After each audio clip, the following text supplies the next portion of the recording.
Becky Campbell from Sew Forever Quilting, and this is a tour of my sewing studio. So this is my backdrop for when I'm in meetings. This is a quilt that I made for the first book I published with American Quilter Society. Here's my printer and organization, and storage is underneath. Back up so that you can see what it looks like from a little further away.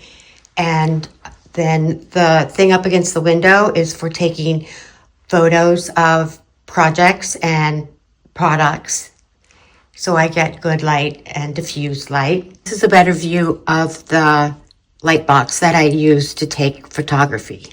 I try and keep things organized and neat, but I do have stacks of things that just stay there until I have to sort through and look for it. This is one of my design walls, and I got this at Joann's a long time ago, and it just hangs across the top there, and I have 2 layers, and I don't have to pin anything to this. All these things just stick. Sometimes when you go by with the sweeper, they do come off, but it's nice not to have to pin anything to that.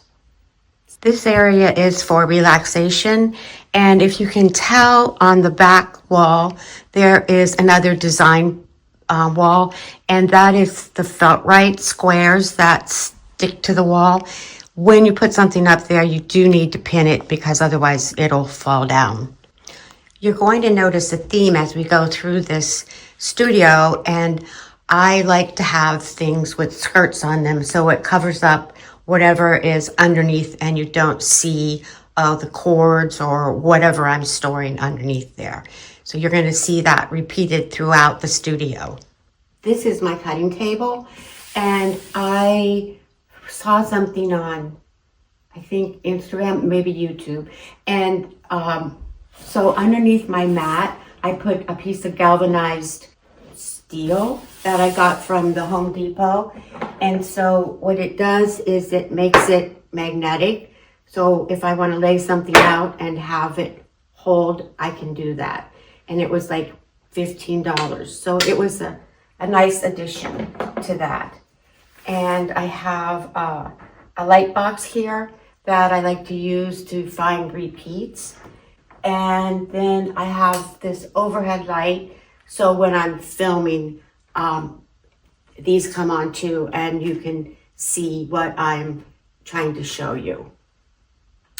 This area is obviously for the long arm quilting machine, and you can see the skirt theme, but it serves a really good purpose because I have these here, and then when I lift that up, I can store all my quilts that I'm not using. I roll them up and put them in quilt storage bags that I made out of Tyvek, and I sold those for 15 years so that they don't get creases in them. Behind the long arm quilting machine, I have boards that came from IKEA, and so I can keep all my rollers hung and organized so that I just have to turn around and figure out which one I want to use. So that's really a convenient way to be able to find what I need. This area is my sewing station, and I really enjoy using the big wool mat across the entire surface. And you'll notice underneath is storage so that things that I need to access for ironing are easily reachable. Here's another view. I love to hang my tools so that I can easily reach them whenever I need to use them, and I don't have to search for them in a drawer. I'm hanging my rotary cutters so that I can just turn around and reach for them. And then another thing that I really think is good for safety is that I plug my iron into outlet thing, but it has a red light and a green light. You can't really see that very well, but I know from across the room if my iron is on. So I think that's a good safety feature. This is my sewing station, and it raises up and down. And then I have lights attached so that I can see what I need to see in good light. And then my tools are in a little cup, and there's a little magnetic holder, so this just sticks right there. And this is just a little container that stays there so that I can just swish thread into it, and then it stays nice and neat. I like to have the Orifil thread colors, and they're put on magnets so I can just pick them up and take them to fabric to compare what I need. And then all my sewing machine feet are here, and additional scissors and things like that. This is the Quilt Go that you can open up, and then again another skirt, but it covers up a lot of stuff, and all the plates and covers are easily accessible. And then this is a drawer of scraps that I use when I make free samples that I put in every order. So these are what I cut up from scraps, and then I make a little grandmother flower garden free kit so that you can try the self-stick templates that I designed to make English paper piecing really easy. This table here is really nice to have because I can pull it out and both the leaves will lift up, and I can put it in the middle of the room when I'm working on a large project. This is, nothing's too large for a skirt, so this covers up all my threads, and I have them in drawers alphabetically so that I don't have to look for whatever color I'm trying to find, and that way they don't get faded or light doesn't get to them. This closet I did a lot of planning for when we moved here, and I got every inch of space used as efficiently as possible, and all my fabric is folded the same way so I can just open it up and see what's here without having to sort through a stack. All the batting is stored up there and pillow forms, and then additional sewing supplies are over here. So I am extremely happy with how all of this turned out to make things easy to find. I'm a fan of tools, so I have quite a few, and I use the inside of the doors to hang an IKEA board, and then I can organize that. What you're looking at here are all the products that I sell on my website, the English Paper Piecing Made Easy templates, and the patterns that I sell, hard copy, and then also there are PDFs. And this is my sewing companion. So I hope you've enjoyed the tour, and thank you so much. So here we are with Becky herself. Becky, thank you so much for joining us. And you've got that beautiful applique quilt behind you. Remind us, was this one of your own patterns, or was this something else? This is my own pattern. This was the first book I wrote for American Quilter Society. So it was based on this quilt. Oh, beautiful. Absolutely beautiful. And Thank how many books have you written now? 2. Oh, wonderful. Okay. We will be linking to those in the notes underneath. Okay, just as a note, sorry, this one is out of print, and so it's not available, and I'm working on a PDF to make it available. Okay, excellent. Well, we'll have the link to your website and your newsletter, of course, as well. Okay. So people can catch that when it comes out. Okay. One of the things I couldn't help noticing is how amazingly tidy your studio is, like spotless. And you can see behind me that mine is not. Is it always like that? Pretty much. I mean, like if I'm working on a large project, it'll get a little bit messier, but I do try and clean up a lot, and that's why I have so many organizational tools to help with that, so that it just makes it easy to put things away and to find them. I know your closet was just, amazing. And then there's so many elements to this. So let's talk about the pegboards that you've got up on the wall, which I know you mentioned you got from IKEA, and I'll put a link in the notes to those. Okay. But how did you design the layout of them? Like, because they're big, was it kind of overwhelming, or where did you start? I think there are about there are like 6 or 8 because they come in a certain size. Mm. And so I just covered the entire back wall of the behind the quilting machine, and then bought a lot of their like organizational like hooks and baskets to keep things in. And I just put things up and rearranged them till I could fit as much stuff on there as I could. And I tried to put the stuff where I was going to use it, like stuff like instructions books and stuff like that that I'm not looking at all the time, go to the end, and the rulers are behind me so that I can pull them out and try out them without having to look for things. I suppose that's the great thing about the pegboard system is that you can be continuously moving the things around until they are exactly where you want them. You don't have to commit in advance. Right. Yeah, And that's just wonderful. and it's very few holes in the wall, and they're not hard to install at all. Like you'll see in the video, I've put them on the back of doors just to help with products that I don't use every day. Yeah, no, I just think it's wonderful. And then, of course, we can't talk about the layout of your studio without talking about the skirts around things. Tell Okay. us about those. Is that like your own thing that you've made yourself? Yes, a lot of them, the ones in front of the on the quilting machine were made from extra large twin sheets from Target, so they're like a bit heavier. And I did them quite a few years ago, but I did that, and then I'll show you. So a lot of the other ones are just shears, and I double them, and then I just put them on suspension rods, like underneath the quilting machine.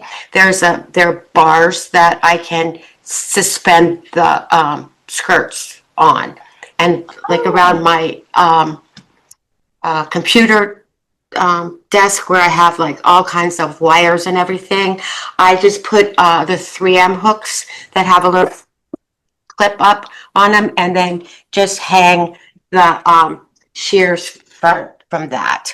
So they're either suspended because the table or whatever, I had a place to put them in there, or I hang them on the 3M hooks, and that works pretty well.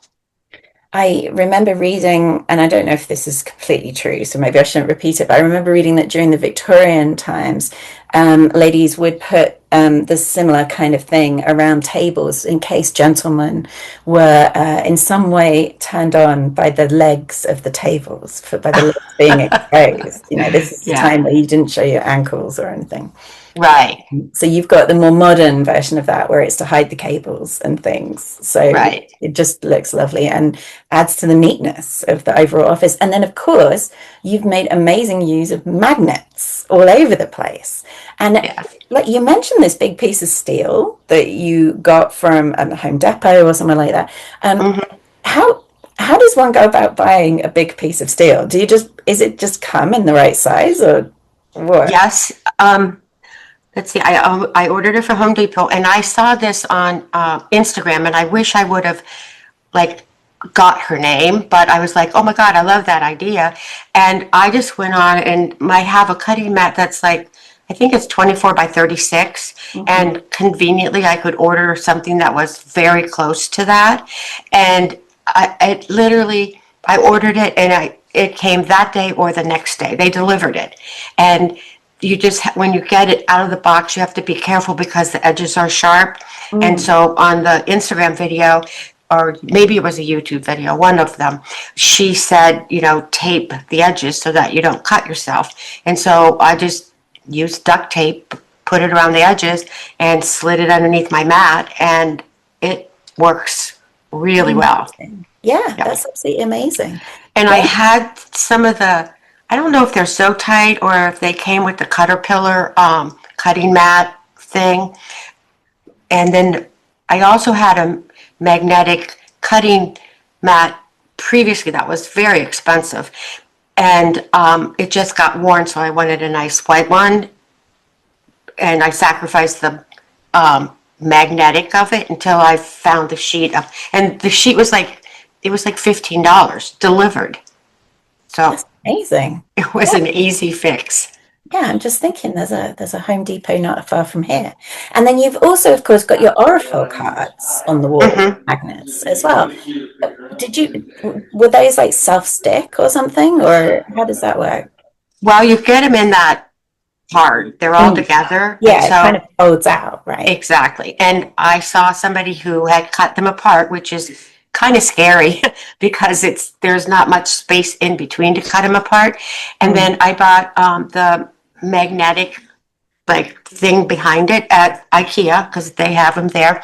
And then you just buy like I think you can buy magnets on a roll and then just cut them the size that you need them, and then one side sticks to the back of them.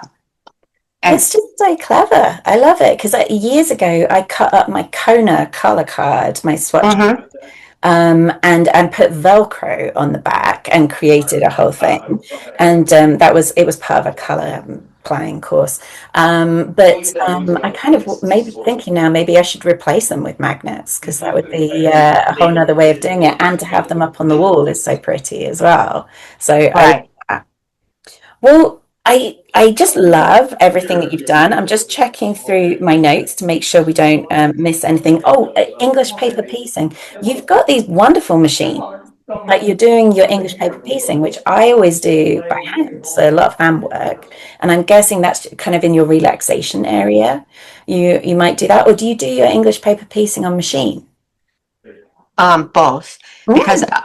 I created English paper piecing self-stick templates. Mhm. So they come on a sheet that, and they're reusable until they no longer stick. So they eliminate basting, whip stitching, and pulling the papers out later because you just move the sticker from shape to shape. So you use them to cut the fabric, and then I can grab one if you want. It's okay. I'm going to link to them below. Okay. Um, And so you just stick it on your fabric. You can cut multiple layers at once with an add a quarter ruler, and then you put it on the centered on the back wrong side of your fabric, and then you can just simply straight stitch by hand or by machine from corner to corner and tack at the beginning and at the end. And then when you've surrounded, you've got all shapes on all sizes, you just pull the sticker off and move it to an outer shape and continue to add to that. So no basting, gluing, or whip stitching. well, as a dedicated ink paper piecer, and I've got a little I know you here. do. I am blown away by this, so I need to look at this and find out all about it. So I will be linking to all of this in the notes underneath the video. So thank you. Okay. That's wonderful. And I have YouTube videos on how to use them, and also a class on CNT Creative Spark that shows how to. The most fun, as you know, for English paper piecing, I think, is to be able to focus cut things and place them where you want them. Mhm. I have a blank sheet package, and when the Queen of Diamonds, Tula Pinks quilt came out, I wanted to see if I could use those. So I ordered the paper from Paper Pieces, and then I traced all of the shapes and labeled them, and I sewed the entire Queen of Diamonds by Tula Pink by machine. Wow. It must be so much quicker. I'm just thinking Uh, a lot of Y seams, though. A lot of Y seams. no, no, No? no Y seams, no Y seams. You're just sewing from corner to corner, and so you don't sew into the seam allowance, and so you're able to just flip it up and continue to stitch anything in it. There are no Y seams. Oh my goodness. Blowing my mind here. Okay, well, we all need to click on the links underneath this video Yes. and find out about this. This is amazing. Well, Okay. thank you so much for sharing your studio with us. And just remind people where they can find you. They can find me at sewforever.com. It's just SEWFOREVER. And I really appreciate everything you do with the Global Quilt Connection and I'm so glad this has made such a difference in my business with the help of you and Lyric and all the people that have come together and given us a place to share our art and craft. Oh, thank you so much. That's so kind of you. Well, Well, I don't know what to say except thank you. And Susan and Lyric and I are so happy to provide this service for people like yourself who are teaching and lecturing and making online. Becky, thank you again, and have a wonderful rest of your day. well, thank you so much.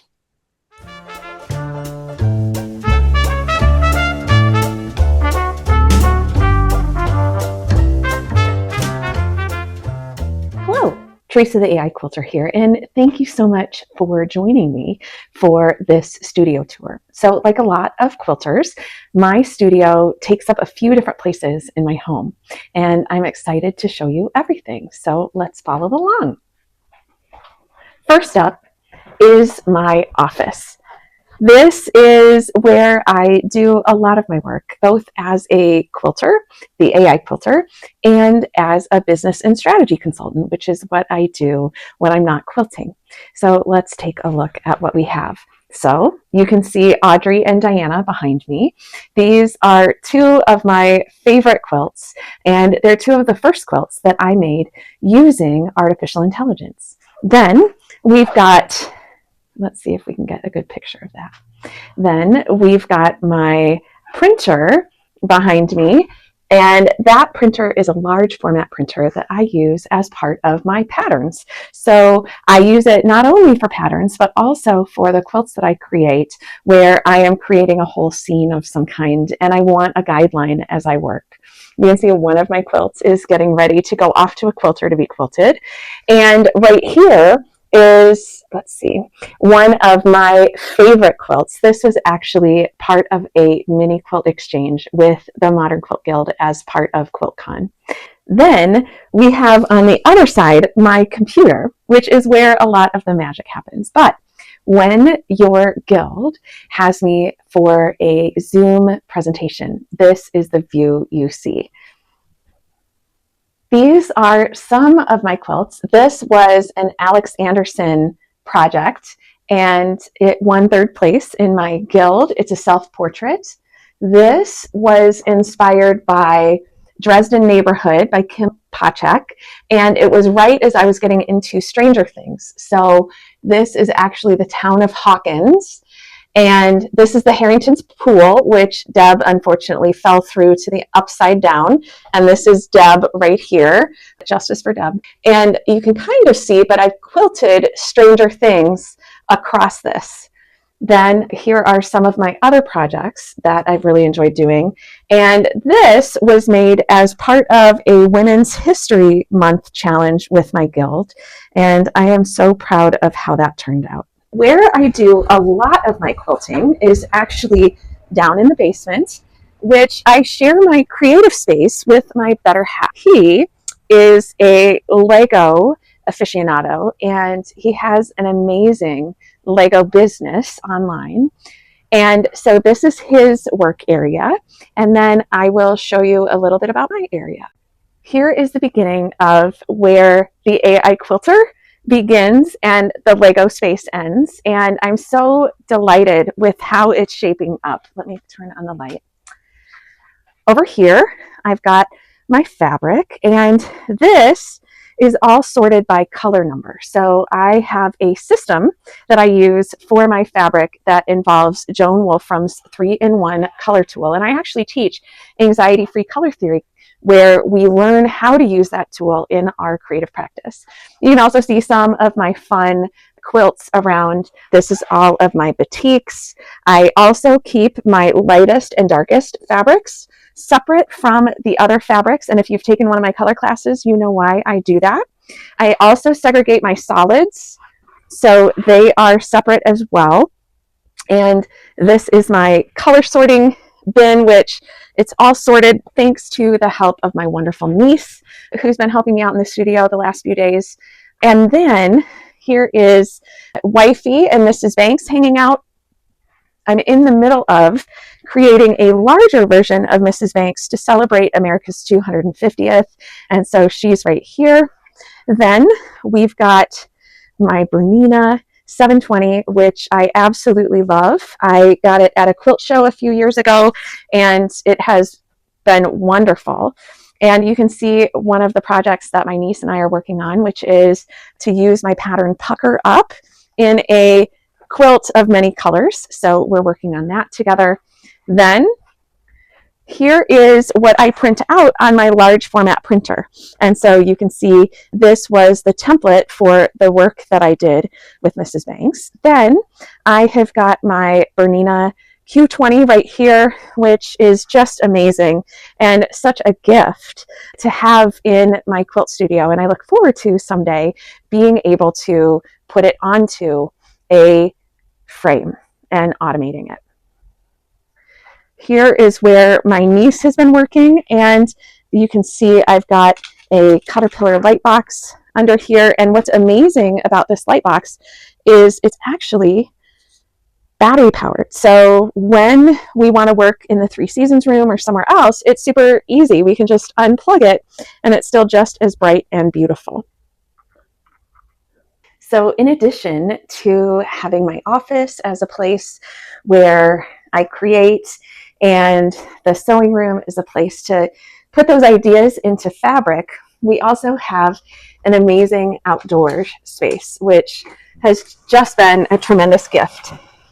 Now, we recently had a storm here, and so there's a lot of branches on the ground, but this honestly is one of the most relaxing and wonderful places to hang out every day that we can. So you can see how amazing our backyard is. It feels almost like a park. And so sometimes I come out here to just walk and think through whatever project I've got going next.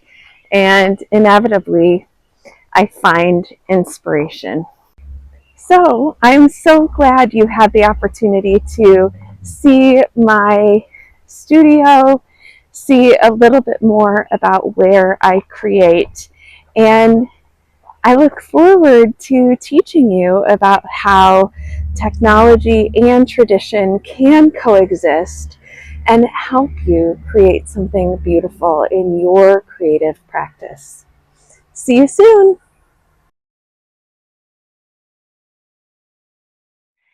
And here she is, Theresa from the AI Quilter. Theresa, wonderful to have you. Just introduce yourself quickly and just say where everyone can find you before we move on. Sure. Yeah. Hi. Good to see you. So I'm Theresa Benson. I'm also known as the AI Quilter. You can learn more about me at theaiquilter.com. I'm on Instagram at the AI Quilter, YouTube at the AI Quilter, and I teach at guilds, libraries, QuiltCon, all over the place. So you can also find me, at a variety of venues around the country and eventually around the world. Fantastic. Okay. Well, we've just seen your wonderful tour. Thank you so much for that. I have to say, where are you? Because I'm in a city and you've got a forest in your backyard. So whereabouts in the world are you? I know, right? It's amazing. We moved here about a year ago, and I'll walk around the corner and can't believe we live here. It's like we're in a park. So I live in the Chicago area. It's called Chicagoland, because it's suburb after suburb after suburb. We're about 45 minutes north of downtown Chicago in a town called Hawthorne Woods. And it's absolutely beautiful here. So many trees. Yeah, it's wonderful. It's a wonderful place to be.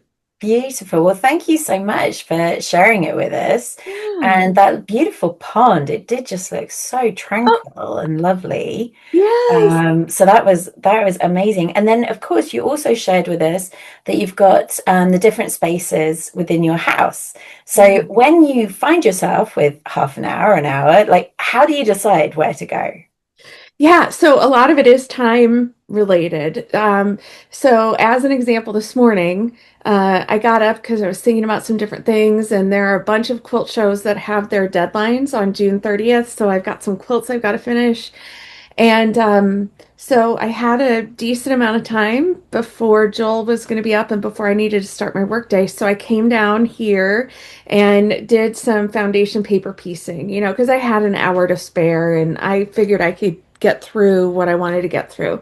When I'm doing any kind of piecing, free motion, I need to press something, my standard work area is where we are right now, which is down in our basement. I have part of the basement, but better half is the other half. And I then, saw that with that amazing Lego business that he's got all those he's boxes and everything. he's amazing. He's amazing. And then like when I'm designing a pattern or many of my Zoom trainings or I'm making my next class. That I tend to do up in my office because in my office I have 3 monitors, I've got wired internet up there, and it's a much uh more high performance machine to satisfy the nerd part of me, because I will I'll write code to like automate scripts in Adobe Illustrator and stuff, and that all runs better upstairs. So I have my office upstairs, and that's where I run my small to medium enterprise consulting business, and that's also where I do the design side of these projects. That's amazing. And I want to get on to equipment and machines. But first, I just want to ask, this is your stash behind you, right? Yeah. On all these boxes. Where did you get these amazing shelves and boxes from? Oh my goodness. I'm a cheapskate. Um, this is from IKEA. It's Uh-huh. I want to say it's called Ikvar, IKVAR, so Mhm. nice price point. And then these are from the Container Store. These are half sweater boxes. And I don't know if you remember, but at H&H, I did a demo of sorting fabric by color number. So Absolutely. this is my stash sorted by color number. So these are all my number 19 fabrics, for example. So Now, I have from 1 to 24. That's my color wheel up there, with the same fabrics. Yeah. Yeah. amazing. And that demo is freely available on our YouTube channel. So Yeah. I'll link to it in the notes under this. Perfect. But anybody can go and watch that. And there's a whole playlist of H&H demos from Yes. May, I think it was 2026. Yeah, it was. It was May. It was Yeah, May. And then this wonderful. one was actually a gift from a partner of mine. It also happens to be IKEA Ikvar. And I think that's what it's called. Mm, And the Container Store has sales all the time on their standard boxes. And so I just wait until there's a sale and I snatch more up so that I have more room for myself. wonderful. And I know we're coming up to July 4th, of course, American Independence Day, and I'm sure there'll be a sale coming up very soon. But I'll Yeah. link to all these things in the notes Yes. underneath. Yes.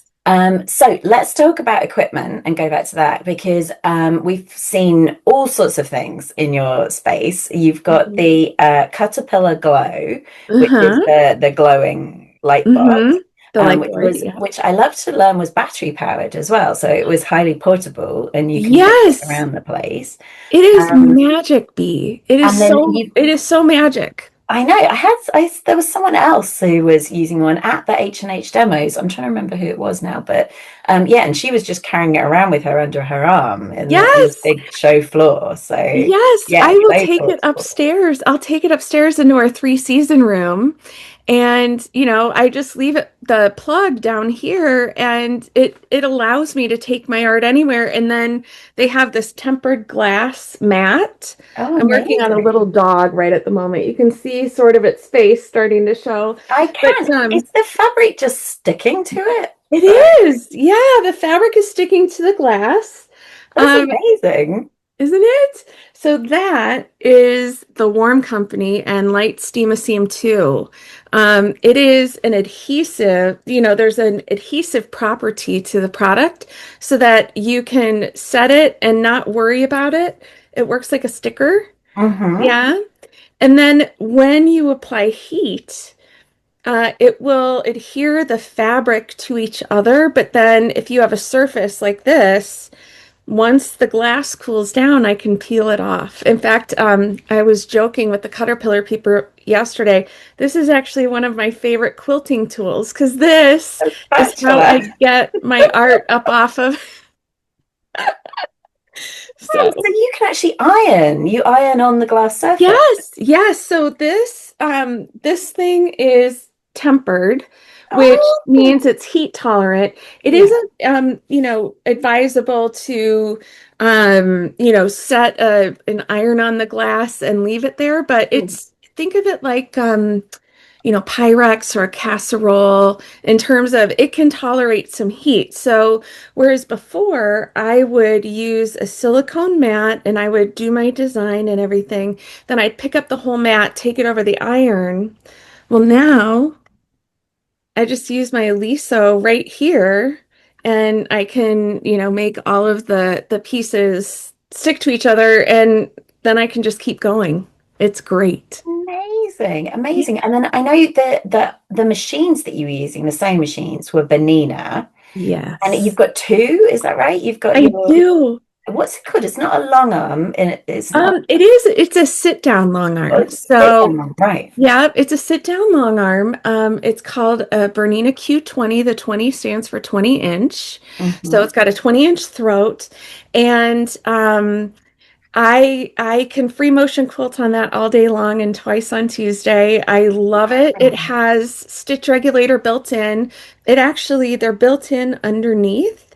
And there's one light that is doing the x-axis and one that's doing the y-axis. And what I mean by that is as you move the fabric, these two things are watching the direction that the fabric is moving and it's making calculations about how fast you're moving your hands. Yeah. And Wow. then it keeps the needle going up and down at a speed that matches your hand speed so that every stitch is equal. It's a stitch regulator. A lot of different companies make it, but the way that Bernina implemented it I love for my engineer brain. So, yeah, And and it could be mounted on a frame if I wanted to, and so maybe when I finally grow up, I will get a frame and get the Q series, the software, and be able to make my own designs and oh, everything like amazing. that. Yeah, Yeah, absolutely amazing. And so it seems like you are a dedicated Bernina person. I am. And why Bernina over anyone else? Yeah. So growing up, we had a Singer, then we had a Kenmore, then we had a Viking, and I think my first sewing machine as an adult was a Pfaff. But I'll tell you right now, it's a guy named John who works for Bernina still. I met him in the summer of 2013 at a quilt show at Rosemont, not Mhm. H&H or anything. It was a different one that's no longer around. And they had a transparent sewing machine.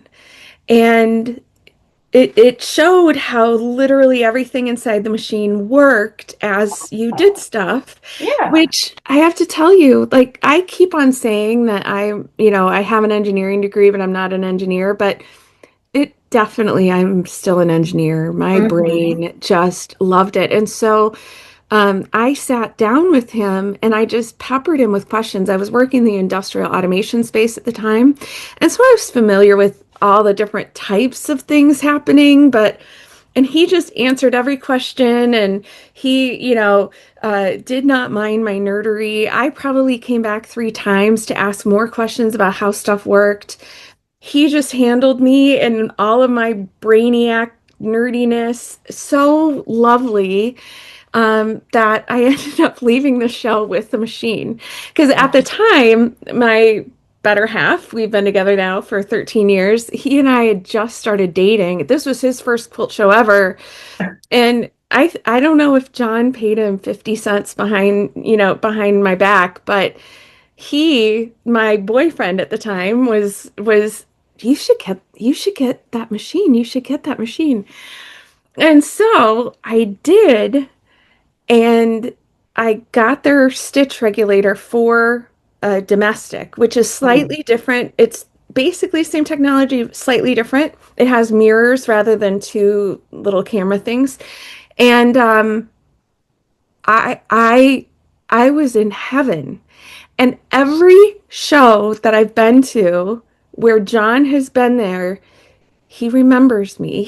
Like when Oh. you, or at least in my experience, when you buy a Bernina, you build a relationship, you know? And the fact that the feet on my free motion long arm and my domestic can go back and forth is great. So I can do ruler work, or I can use the darning foot or whatever, and I don't have to buy double of everything. So yeah, that's why the see-through machine and a good half-hour talk about how it all works sold me, and I've never looked back. It's been Fascinating. I'm going to see if I can find this see-through machine, and if I can, I'll put it in the links below. Yeah, it was just so neat to see how, everything, yeah. So, Oh, wonderful. No, I'd love to see that. That sounds fascinating. yeah. Well, look, thank you so much for talking to me and for showing us your studio. And just remind people, where can they find you online? Yeah, so you can find me at theaiquilter.com. You can also find me on Instagram at the AI Quilter, on YouTube at the AI Quilter. I'm also on Facebook. So, come say hi. And I have actually started booking classes for 2028. I've had a Whoa. few guilds reach out. So, I do travel, I do virtual classes, and later this year, I'll have on-demand classes as well. So That's wonderful. Okay, and I'll put all that information in the notes as well. wonderful. All Yeah. right. Well, thank you so much for joining us. And Thank you. so quilt away. Yes, let's quilt on. All right. Take care. Bye. Bye.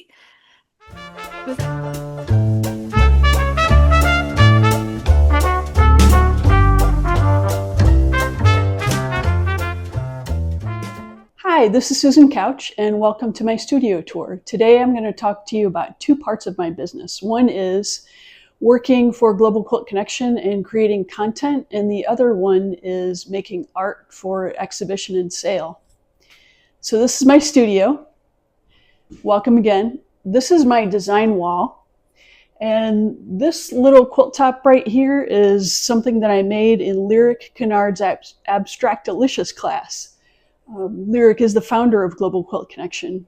And the words on this little quilt are sew, quilt, and do stuff. And I was so excited about quilting back then, and I really wanted to dig in and do a lot of things. And so that's a source of inspiration for me.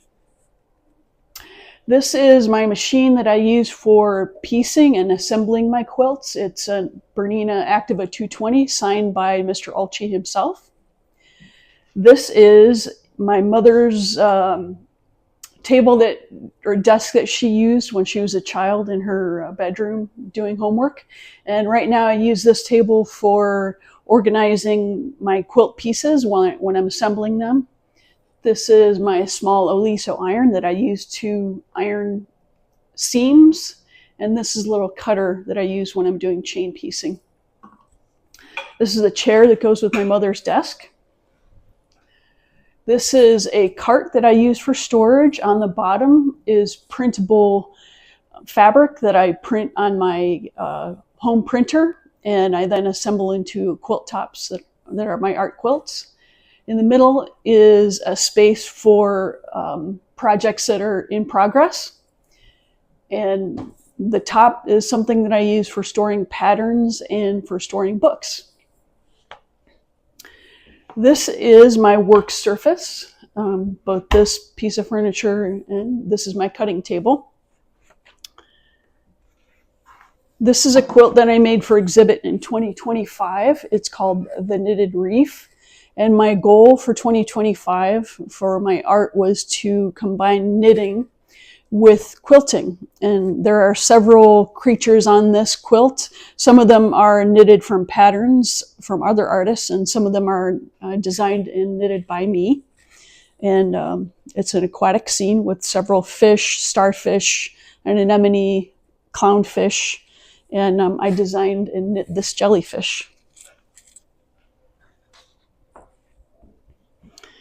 This is a quilt top for a quilt that I have on exhibit in the Chicagoland area.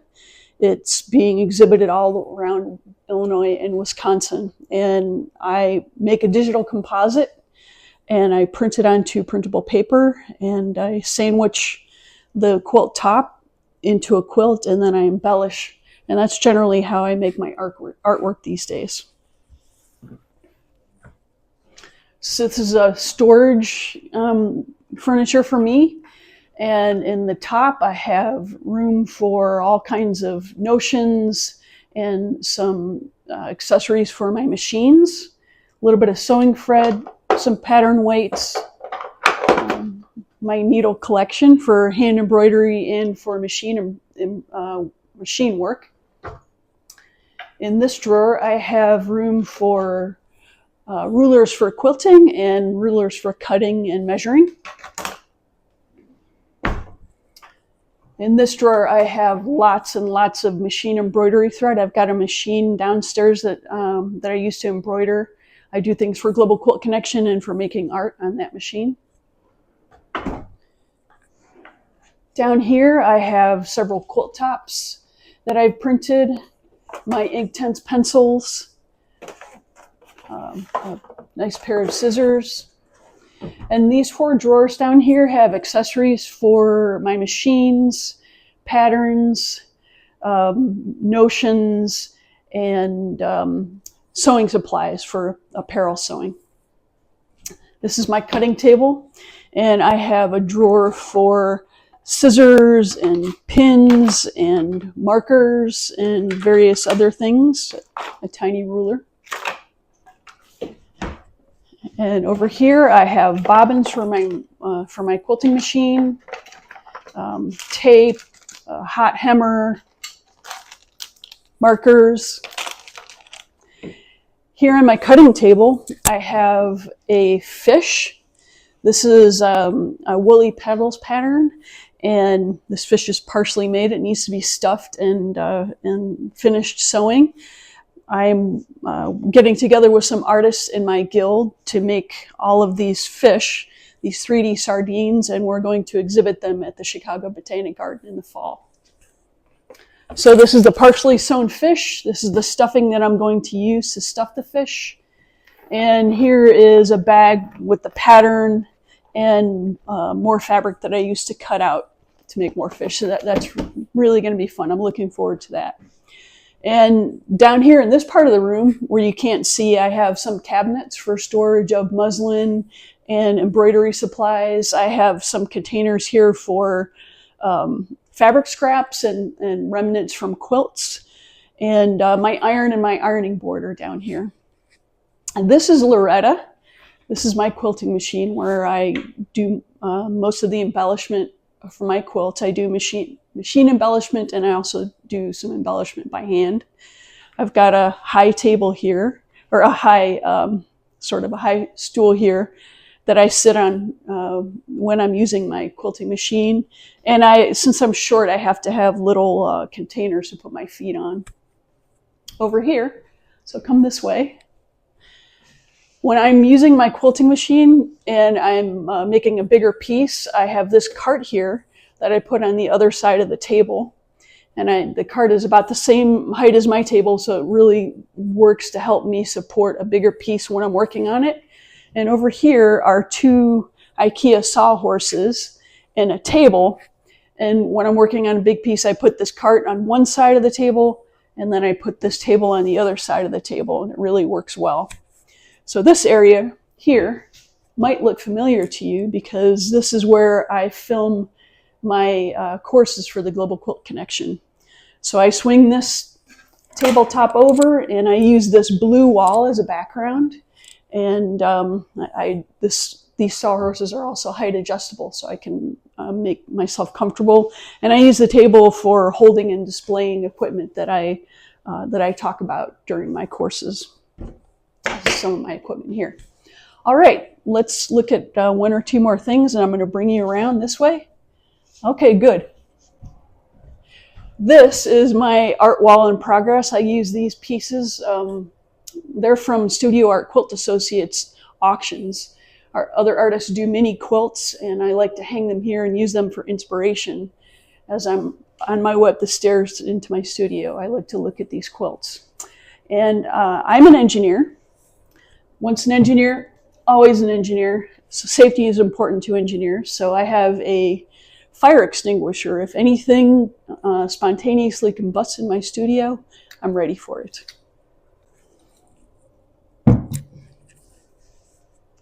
Thanks for coming. Hello, everybody. Here we are with Susan Couch, who is, of course, my fellow colleague at the Global Quilt Connection.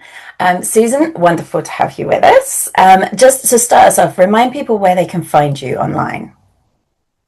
Well, you can find me online on Global Quilt Connection. I have a Instagram, Suze is Knitting, SUSIZISKNITTING, and also Suze is Making, spelled similarly.